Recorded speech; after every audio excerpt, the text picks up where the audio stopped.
और 1971 का बहुत सारा सच जो दबा दिया गया वो धीरे धीरे सामने आ रहा है। उस दौरान जो पाकिस्तान के हुक्मरान थे, बल्कि पाकिस्तान की सेना जो थी, उसने जो अत्याचार किया उसका सबसे ज़्यादा शिकार कोई हुआ तो हिंदू हुए, और उनमें भी उससे ज़्यादा शिकार हिंदू महिलाएं हुई। हजारों लाखों की संख्या में महिलाओं के साथ बलात्कार हुआ।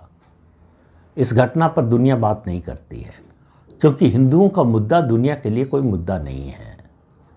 और जब अपने ही देश में ऐसे लोग हैं जिनके लिए मुद्दा नहीं है, तो ये क्यों अपेक्षा करें कि दुनिया में दूसरे लोगों के लिए हिंदुओं पर अत्याचार कोई मुद्दा बनेगा। लेकिन फ़ायदा क्या है शेख हसीना के होने से? एक, उन्होंने भारत के रणनीतिक हितों का ध्यान रखा। ये सही है कि वो अपने प्रधानमंत्रित्व काल में भारत और चीन को बैलेंस करने की, एक संतुलन बनाए रखने की कोशिश करती थी। चीन से भी उन्होंने इन्वेस्टमेंट लिया, लेकिन वो चीन के पाले में पूरी तरह से कभी नहीं गई और नहीं जा सकती हैं। दूसरा, अमेरिकी हितों के लिए उन्होंने अपनी सरकार कुर्बान कर दी। वो चाहती तो अमेरिका की बात मानकर सेंट मार्टिस द्वीप जो दे देती है अमेरिका को, तो उनकी सरकार बची रहती, उनकी सरकार नहीं जाती। और बांग्लादेश में जो कुछ हो रहा है वो होता नहीं। तो बांग्लादेश की स्थिति अगले 6 से 8 महीने में आर्थिक रूप से, सामरिक रूप से और राजनीतिक रूप से, सामाजिक रूप से हर तरह से खराब होने वाली है। लेकिन ये भारत के लिए कोई खुशखबरी नहीं है। आपके पड़ोस में इतना ज़्यादा असंतोष, अत्याचार और एनार्की हो, ये आपके लिए अच्छी खबर कैसे हो सकती है? भारत के लिए विन विन सिचुएशन नहीं बनने वाली है।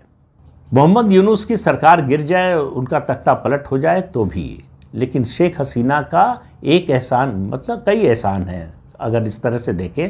एक, उन्होंने सेंट मार्टिन्स द्वीप जो है वो अमेरिका को नहीं दिया, पूरी तरह से अमेरिकी पाले में नहीं गई और चीन के पाले में भी नहीं गई। दूसरा, हुजी जिसका इस्तेमाल पाकिस्तान करता था भारत के खिलाफ, उसका दमन करने का काम, उसको ख़त्म करने का काम शेख हसीना ने किया। उससे भारत को बड़ी मदद मिली आतंकवाद पर नियंत्रण पाने में। यूनुस के लिए और उनके आकाओं के लिए, उनके आका अब जो है बचे नहीं हैं, 20 जनवरी के बाद कोई नहीं बचेगा, तो उनके लिए 20 जनवरी के बाद जो है कोई सपोर्ट सिस्टम नहीं बचेगा। तो जो उनको सपोर्ट मिल रहा था डीप स्टेट से, अमेरिका की CIA से और बाइडेन एडमिनिस्ट्रेशन से और क्लिंटन से, वो सब बंद हो जाएगा। उसके बाद क्या होगा? उसके बाद जो बांग्लादेश की स्थिति होगी उसमें भारत के लिए चिंता की बात ज़्यादा है।